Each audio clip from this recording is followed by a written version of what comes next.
Rapaziada, bater um papo sério com vocês aqui. Então eu tenho consumido alguns conteúdos aí de empreendedorismo na internet e principalmente dos conteúdos brasileiros. Eu tô vendo muita gente falando que tal modelo de negócio é bom porque tem pouca barreira de entrada. E eu acho que a galera se confunde um pouco nesse conceito. Então eu resolvi gravar um vídeo sobre isso. O principal motivo desse vídeo ser importante, né, é que se você escolher um mercado simplesmente porque tem pouca barreira de entrada, você vai se fuder grande, cara. E se você não considerar outra variável que conversa com barreira de entrada, que seria tipo, toda vez que eu olho o nível de barreira de entrada de um mercado, eu deveria também olhar para essa outra variável. Se você não olhar para essa variável, você está completamente cego do que você está fazendo.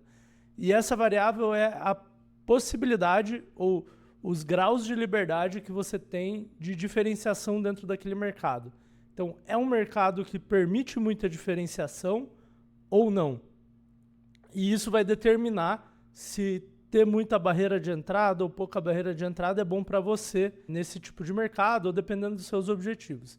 Então, esse vídeo aqui é sobre escolha de mercado baseado nessas duas variáveis. Barreira de entrada e possibilidade de diferenciação.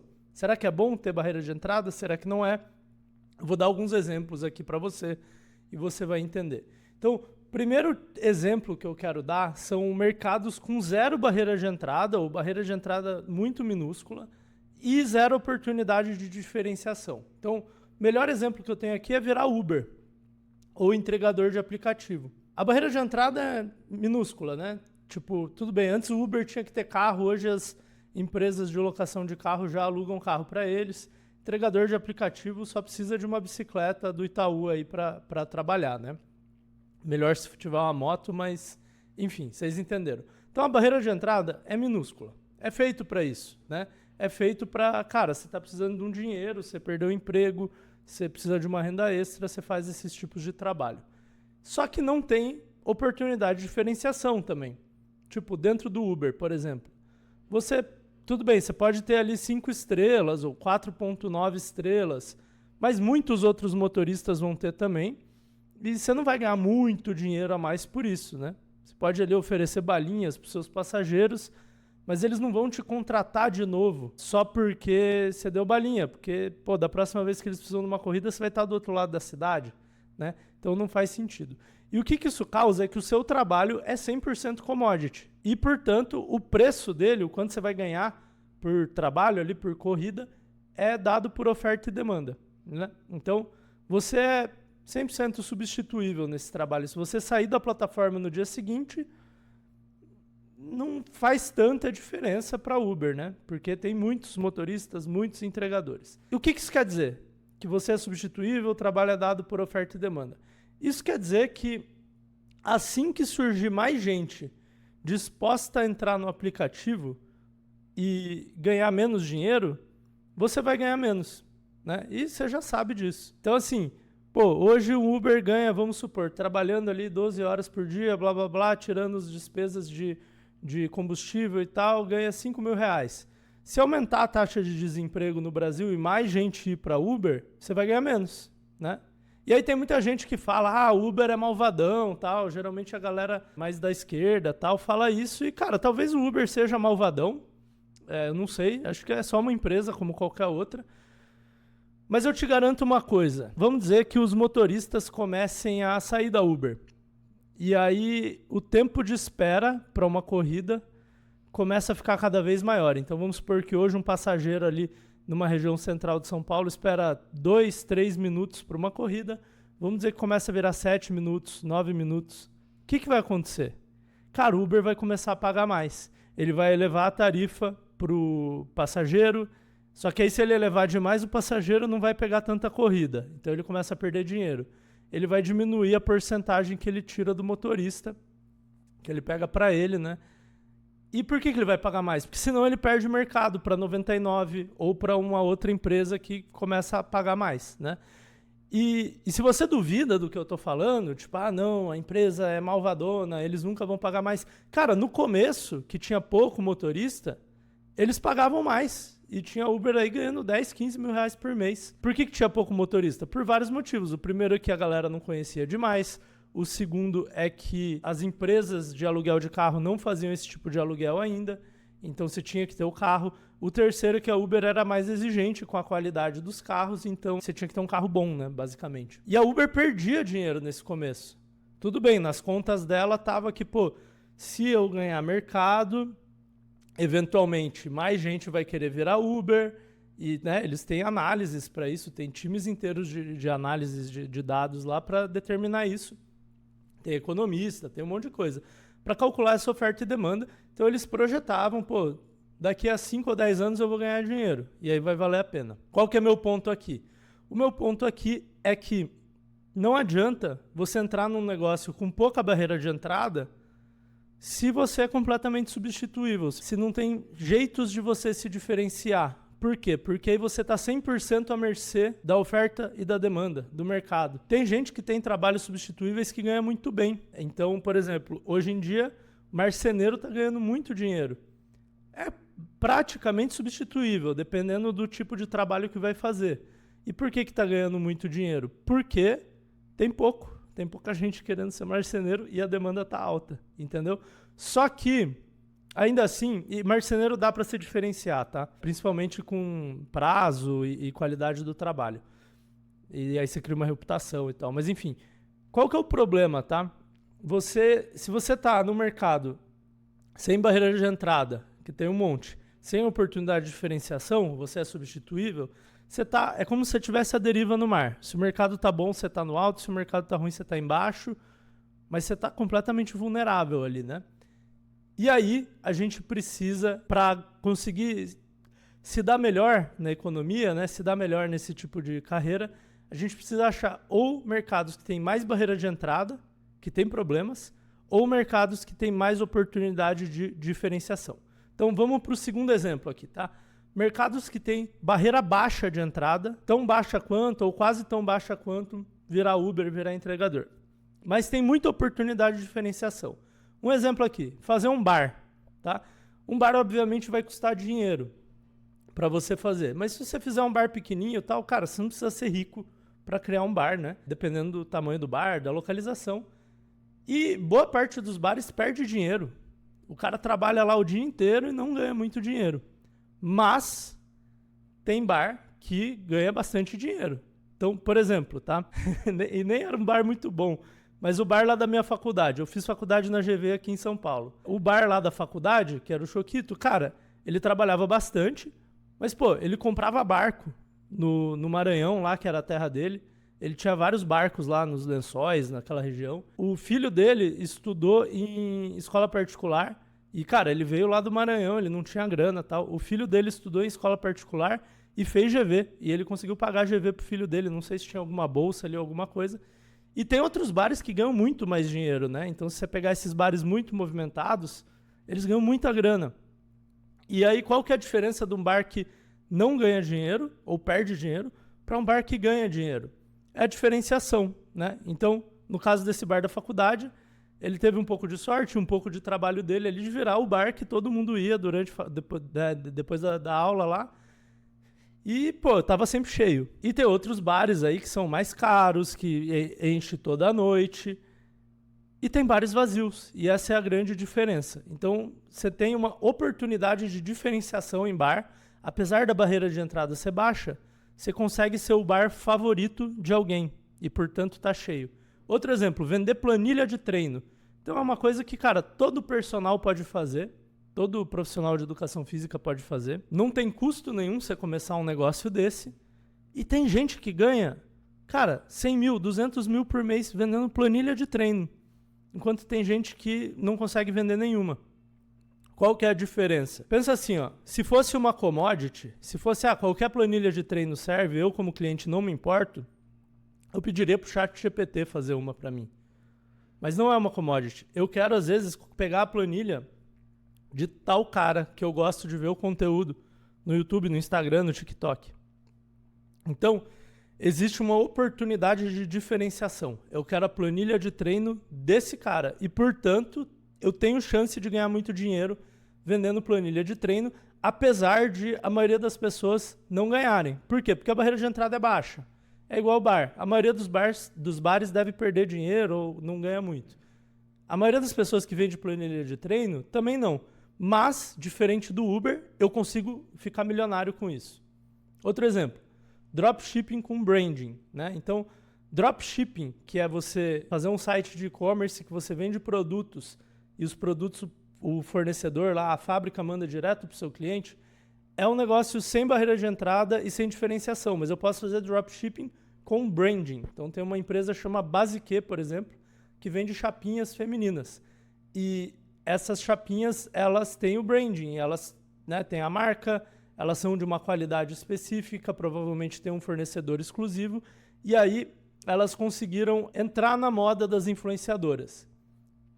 Essa empresa de dropshipping, a barreira de entrada é baixa, certo? Mas existe uma diferenciação. Eu consigo... Qualquer um pode fazer a mesma chapinha, inclusive, é só falar com o mesmo fornecedor, talvez leve um tempinho para achar. Você pode contratar um designer para fazer um logo e tal, mas tem uma diferenciação que é, cara, é recomendado pelas influenciadoras, está há um tempo no mercado e tal. Então, esses modelos de negócio, qualquer um pode fazer. Você não precisa ter muito dinheiro, mas é um modelo de negócio, né, uma estrutura de negócio em que o cliente começa a escolher de quem ele quer comprar. É diferente do Uber, do entregador, né, de iFood. Eu não escolho qual Uber vai me buscar, mas porque eu não me importo muito, né? Desde que tenha lá tantas estrelas e tal, né? Alguma coisa assim, eu não me importo. Mas se eu vou comprar uma planilha de treino ou um produto ou ir num bar, eu me importo em escolher. E aí, tem algumas coisas desse tipo de negócio, né? Então, a primeira coisa é, essa diferenciação leva tempo e esforço para você construir. Pode ser reputação de um bar, por exemplo, pode ser ou a reputação de uma marca de produtos ou de um profissional que faz a planilha de treino. Pode ser construir uma audiência, por exemplo, no caso do profissional que faz a planilha de treino. Pode ser achar as receitas certas de entradas e petiscos do bar. Exige um esforço. Tem gente que chama isso de barreira de entrada. Eu não chamo, porque a barreira de entrada é para entrar no mercado. E esse é o conceito correto, tá? Se a gente quiser virar conceitual aqui. A barreira de entrada é para entrar no mercado, não é para ter sucesso nele. Então, cada mercado vai ter diferenças ali que, no conceito da estratégia de empresa, chama fatores críticos de sucesso, esse conceito. Você tem algumas coisas específicas que você tem que fazer para ir bem. Então, essa é uma característica desse tipo de mercado. Você tem que ser bom. E aí, outra característica é que os bons tendem a ganhar dinheiro, às vezes muito dinheiro, e os ruins tendem a perder dinheiro, né? E aí, você vai falar, pô, mas sempre perde dinheiro? Cara, depende. Depende da estrutura do negócio. Então, por exemplo, um bar vazio, ele vai perder dinheiro todo mês, porque ele tem custos, tem funcionários, tem aluguel, tem eletricidade, etc. Um personal que vende planilha e é mal sucedido, ele não vai perder dinheiro. Talvez ele perca tempo, perca esforço, se frustre, mas o que vai acontecer é que ele não vai vender nenhuma planilha e é isso, né? Então ele não vai perder dinheiro, mas ele vai perder tempo e esforço. Uma marca de dropshipping com branding, ela perde talvez o investimento, né? Todo o esforço de achar o fornecedor e pedir as peças de amostra e fazer o site e não sei o quê, mas vamos dizer que não vende muito. Cara, você vai perder o tempo e o dinheiro que você investiu para começar a marca, mas daí você não tem muitos custos por mês, né? Talvez você vai tentar ali gastar com anúncios todo mês, uma hora você vai perceber, puta, acho que não deu certo, então você não vai perder muito dinheiro. Então, depende do tipo de negócio aqui, você vai perder mais dinheiro ou menos, mas você perde alguma coisa para fazer isso. Se você entrar no Uber, vamos dizer que você já tem o carro, você entra no Uber e não dá certo, você meio que não perde nada, né? Você ganhou dinheiro pelas corridas que você fez e acabou. Próximo exemplo. Barreiras de entrada média com oportunidade de diferenciação. Então, tem mercados que tem uma barreira de entrada um pouco maior. Não é alta ainda, tá? Mas ela é um pouco maior. Então, por exemplo, se eu criar uma audiência na internet e virar referência na área e vender produtos, tá? Então, pode ser, por exemplo, eu estou criando uma audiência aqui de empreendedorismo e eu posso vender cursos meus. Ou tem um cara, por exemplo, que é o... Como é que chama, cara? É Mind Your Headphones, que é um cara que ele produz conteúdo há muitos anos do nicho de fones de ouvido, né? tem lá 300 mil inscritos no YouTube, ele tem uma planilha que compara vários fones de ouvido com o link de afiliado dele, então ele ganha dinheiro vendendo produtos dos outros, e ele criou uma marca que é a Cuba, que é uma marca de fones bons, de qualidade brasileira. Então, beleza, ele criou uma audiência, virou referência na área e vende produtos dele e dos outros, né? Pode ser produtos digitais ou físicos. Só que tem uma barreira de entrada média, certo? Você não cria uma reputação, uma audiência do dia para a noite. E você tem a oportunidade de diferenciação. Não é porque tem outra pessoa que tem uma audiência no meu nicho que eu não posso construir a minha porque eu falo diferente, eu tenho experiências diferentes, tenho um método diferente, qualquer coisa. Outro exemplo, barreira de entrada média com oportunidade de diferenciação. Uma marca de roupa com marca própria. A minha mulher fez uma marca de pijama de marca própria, ela levou, cara, acho que uns 7, 8 meses para criar o pijama, a peça, o site, ela também investiu muito dinheiro na marca, e aí você fica um tempo gastando mais dinheiro do que entra. É normal isso para esse tipo de modelo de negócio. Então tem uma barreira de entrada que eu chamo de média. Por que é média? Porque, cara, uma pessoa na pessoa física consegue fazer alguns anos de investimento. Outro exemplo, um SaaS opinionado, por exemplo. Eu fiz um vídeo no canal outro dia sobre a maior tendência de SaaS e micro SaaS em 2025, que é SaaS opinionado. Se você tem interesse em SaaS, vai ver esse vídeo. Mas o SaaS opinionado é um exemplo disso. O que tem em comum nesses modelos de negócio? Tá? Criar audiência, marca de roupas de marca própria e SaaS opinionado, ou SaaS em geral é assim.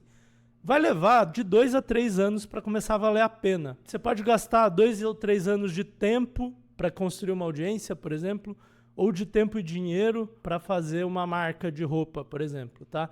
Mas vai levar de 2 a 3 anos para começar a valer a pena, para começar a se pagar e dar dinheiro de verdade. Além disso, nesses 2 ou 3 anos, você tem que estudar muito. Você tem que testar muitas coisas, produtos diferentes, canais de marketing diferentes, anúncios diferentes. Você tem que desenvolver várias habilidades. E esses 2 ou 3 anos de tempo, dinheiro, estudo, desenvolvimento são a barreira de entrada, que eu chamei de média aqui, né? Só que quem vai entrar nesse mercado, é difícil você conhecer alguém falando, pô, eu vou criar uma audiência na internet. É difícil você achar essa pessoa. É mais fácil você achar a pessoa que fala, eu vou vender uns e-books, eu vou fazer um dropshipping. Por quê? Né? E mesma coisa para marca própria de roupa ou para fazer um SaaS mais robusto mesmo. Por quê? Porque as pessoas sabem que leva de 2 a 3 anos, elas sabem que pode dar errado, então isso faz com que pouca gente tente. E como pouca gente tenta, a competição já é menor.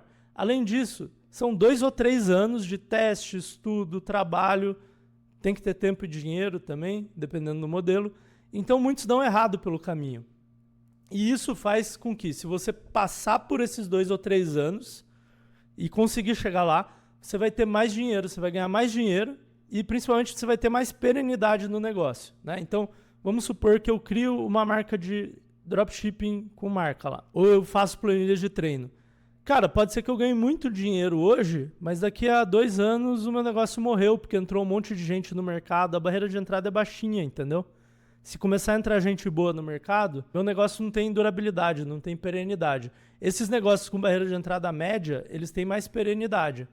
Né? Se eu construir uma audiência e continuar nutrindo ela, cara, pode entrar 1 milhão de outros influencers que tudo bem, porque as pessoas que me acompanham gostam de mim. Se eu crio uma marca de roupa de marca própria e eu testei vários modelos, eu achei meu público-alvo, eu achei o canal certo, pode entrar várias outras marcas novas agora, elas vão perder dinheiro por 2 ou 3 anos, entendeu? E eu vou estar crescendo ainda. Então, isso dá mais perenidade para o negócio. Não quer dizer que o negócio não pode morrer, mas é mais difícil. Então, esse é um outro exemplo. E tem um último exemplo aqui que eu trouxe, que é negócios de barreira de entrada alta, tá? E aqui é altíssima. Então, por exemplo, tá? Criar uma rede social. Cara, o Facebook deve ter perdido dinheiro por uns 8 anos para crescer. Não tem muitos, pode ver, a barreira de entrada é muito alta. Não tem muitas redes sociais. Você tem o Instagram, vou chamar o WhatsApp de rede social. E eu sei que eles são todos da Meta hoje, mas eles começaram separados, né? Então, quem criou eles ganhou muito dinheiro. Você tem o LinkedIn, você tem o Twitter, o X, você tem o YouTube, dá para chamar de rede social, talvez. Tem o TikTok, não tem muitas, tá vendo? Outro exemplo, o marketplace. Cara, o marketplace é a Uber, por exemplo. Ela faz passageiros se encontrarem com motoristas. Não tem muitas Ubers. Tem a Uber, a 99, a Easy Taxi, que acho que nem tem mais. Mas, tipo, quem ganha dinheiro mesmo é a Uber. Acho que a 99 não sei se dá lucro. Outro exemplo de marketplace, Mercado Livre, Amazon, Magazine Luiza. De novo, quem que ganha o dinheiro? Aqui no Brasil, o Mercado Livre. A barreira de entrada é altíssima. Outro exemplo é um SaaS de referência para um setor específico. Então, você criar um HubSpot da vida, um Salesforce, um SaaS de gestão de hospitais, deve ter 2 ou 3 que a galera compra, né? Então, qual que é a lógica desses modelos de negócio de barreira de entrada alta? Primeiro, exige muita grana, o que provavelmente quer dizer que exige investidores, né? A não ser que você já seja um bilionário e pode investir em si mesmo. Mesmo esses caras, geralmente, eles pegam investidores. Segunda coisa, exige muito tempo. Essas empresas que eu falei, todas, ou muitas delas, levaram em torno de 10 anos para começar a dar lucro, né? Então, é muita grana e muito tempo. Por isso que a barreira de entrada é alta. Outra coisa, geralmente esses mercados, pela barreira de entrada ser alta, eles são winner takes all, ou seja, o ganhador leva tudo, né? Ou seja, vai ter um cara no mercado, ou winner takes most, que é o caso da Uber, por exemplo. O ganhador leva a maior parte do mercado. A Uber deve ter uns 70% de market share, né? 70% do mercado é da Uber. Então, o primeiro tem 70%, o segundo tem 20%. O Airbnb é outro exemplo aqui. Então, qual que é a vantagem desses tipos de mercado? Se der certo, você vira quase um monopolista. E aí você pode ganhar muito dinheiro. Se der errado, você perdeu 10 anos de tempo, centenas de milhões ou até bilhões de dólares em dinheiro, né?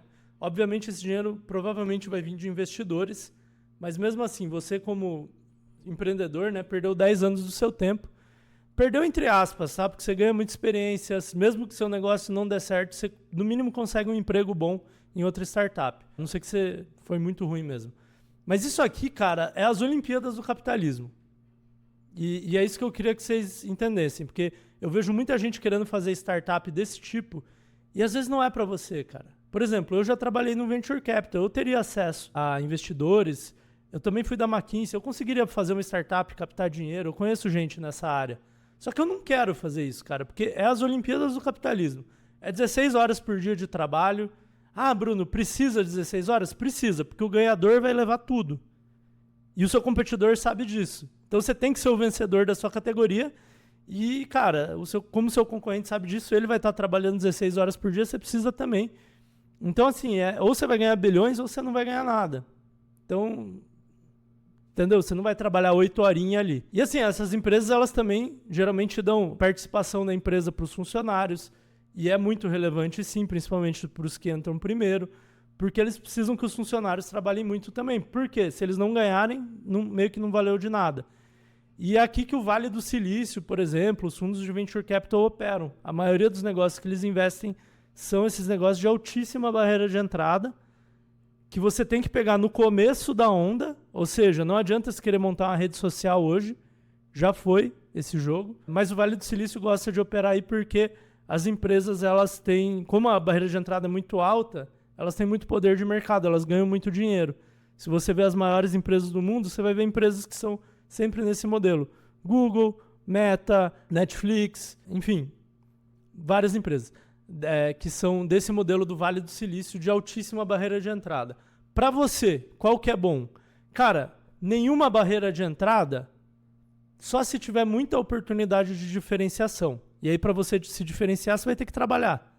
Não tem jeito, né? Altíssima barreira de entrada, cara, eu não recomendo para ninguém, a não ser que você saiba muito bem como é esse jogo, já trabalhou com startups, com Venture Capital, cara, estudou no Vale do Silício, em Stanford, ou pelo menos numa das melhores faculdades do Brasil, você tem exposição a essa área, você tem, cara, estrutura familiar para se der errado, você não vai se ferrar. Então eu não recomendo para a maioria das pessoas. Para a maioria das pessoas eu recomendo um negócio de baixa barreira de entrada e alta oportunidade de diferenciação para você começar a ganhar dinheiro, que você vai ganhar dinheiro mais rápido com esse tipo de negócio. E depois você vai para um negócio de média barreira de entrada, que você vai levar uns 2, 3 anos ali para começar a ganhar dinheiro, mais alta oportunidade de diferenciação, porque aí você tem um negócio mais durável. né? O que eu vejo de errado da galera fazer é, a galera fica indo nesses negócios de baixa barreira de entrada, mesmo que tenha oportunidade de diferenciação, vender planilha de treino, vender produtinho digital, vender low ticket, dropshipping, mesmo que com marca, esse tipo de coisa. O erro que eu vejo é a galera faz um negócio desse, aí dali 1 ano ou 2 começa a dar ruim. Aí o que ela faz? Faz outro negócio desse, aí dá ruim de novo. E ela se acha azarada. Mas na verdade isso era previsível, porque não tem barreira de entrada mesmo. Então, a minha sugestão é, começa num desse, se for seu primeiro negócio, ou vai direto para o segundo se você já tem um dinheiro guardado, você já tem uma carreira mais estabelecida. Mas, tipo, mesmo que você comece nesse, eventualmente vai para o que tem barreira de entrada média. Porque você vai levar mais tempo para começar a ganhar bem e começar a valer a pena, mas ao mesmo tempo você vai também ter mais durabilidade no negócio. O seu negócio vai durar 10, 20, 30 anos. E aí você está mais tranquilo na vida. E se você reparar, tudo que eu falei nesse vídeo é, cara, barreira de entrada alta ou baixa tem vantagens e desvantagens, depende de você, mas na maioria dos casos você vai precisar de uma diferenciação. E aí eu queria te convidar para ver esse vídeo aqui sobre o método zigue-zague, que torna a diferenciação dos seus concorrentes ridiculamente simples. É um dos melhores vídeos que eu já fiz, então eu te vejo nele.